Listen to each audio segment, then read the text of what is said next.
Rusia dan Turki resmi bikin koalisi tantang Israel di Suriah.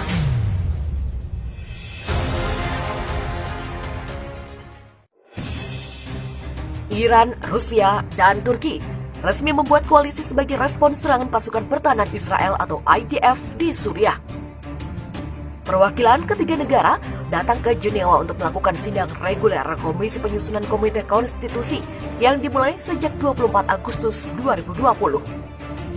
Menurut laporan yang dikutip dari Viva Militer dari Iranian Student News Agency, selain perwakilan Iran, Rusia, dan Turki, turut hadir juga delegasi Suriah dan utusan khusus Sekretariat Jenderal PBB untuk Suriah, Geir Otto Pedersen. Pertemuan trilateral antara lain Iran, Rusia, dan Turki melahirkan 10 poin yang pada intinya menegaskan komitmen terhadap kedaulatan Republik Arab Suriah. Selain itu, ketiga negara juga sepakat untuk melanjutkan perlawanan terhadap aksi terorisme, terutama untuk membasmi kelompok teroris negara Islam Irak dan Suriah atau ISIS, negara Islam Irak dan Syiam atau ISIL, Daesh, Front al-Nusra, dan seluruh kelompok teror yang mengancam kedaulatan negara-negara Arab. Kemudian yang menjadi fokus utama adalah penentangan Iran, Rusia, dan Turki terhadap serangan yang dilancarkan militer Israel ke Suriah. Ketiga negara sepakat bahwa apa yang dilakukan Israel adalah sebuah pelanggaran hukum internasional dan hukum humaniter berat. Aksi militer Israel dianggap Iran, Rusia, dan Turki tak hanya membahayakan stabilitas keamanan Suriah, tetapi juga bagi negara-negara di sekitarnya. Seperti yang diketahui, armada tempur Israel terus melancarkan serangan ke sejumlah titik di Suriah dalam 3 bulan terakhir. Israel melakukan sejumlah serangan menyasar kelompok milisi yang diduga dikerahkan Iran. Dalam berita Viva Militer sebelumnya, Perdana Menteri Israel Benjamin Netanyahu sudah menyatakan pihaknya akan terus merespon setiap aksi Iran secara militer. Netanyahu bahkan mengancam bakal menghancurkan Suriah jika Presiden Bashar al-Assad tidak menghentikan persekutuannya dengan Iran. Pertemuan antara Presiden Turki Recep Tayyip Erdogan dan sejumlah delegasi organisasi sayap militer Palestina Hamas berbuntut kecaman dari Amerika Serikat.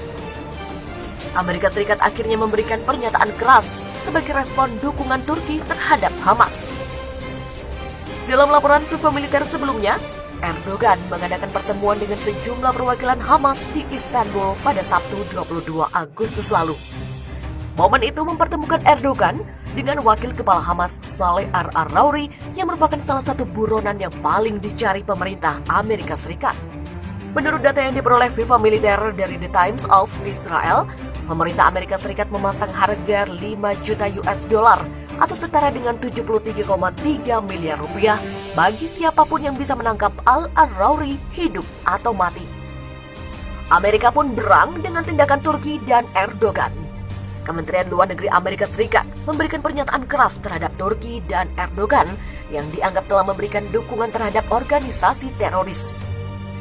Dalam pernyataannya, Kementerian Luar Negeri Amerika Serikat menyebut bahwa tindakan itu akan membuat Turki dimusuhi oleh komunitas internasional.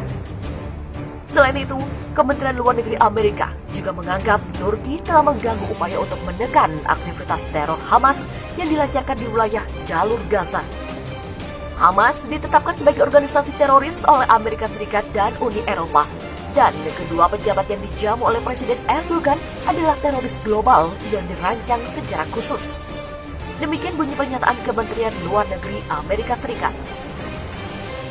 Jangkauan lanjutan Presiden Erdogan terhadap organisasi teroris ini hanya berfungsi untuk mengisolasi Turki dari komunitas internasional, merugikan rakyat Palestina, dan memotong upaya global untuk mencegah serangan teroris yang diluncurkan di Gaza. Pernyataan ini adalah bukti lainnya yang membuat hubungan Turki-Amerika Serikat semakin memanas. Turki sebelumnya juga menuai kecaman setelah membeli rudal sistem pertahanan udara S-400 Triumph dari Rusia, yang notabene adalah lawan kuat Amerika Serikat. Akibatnya, Turki pun ditendang Amerika Serikat dari program jet tempur F-35 Lightning II.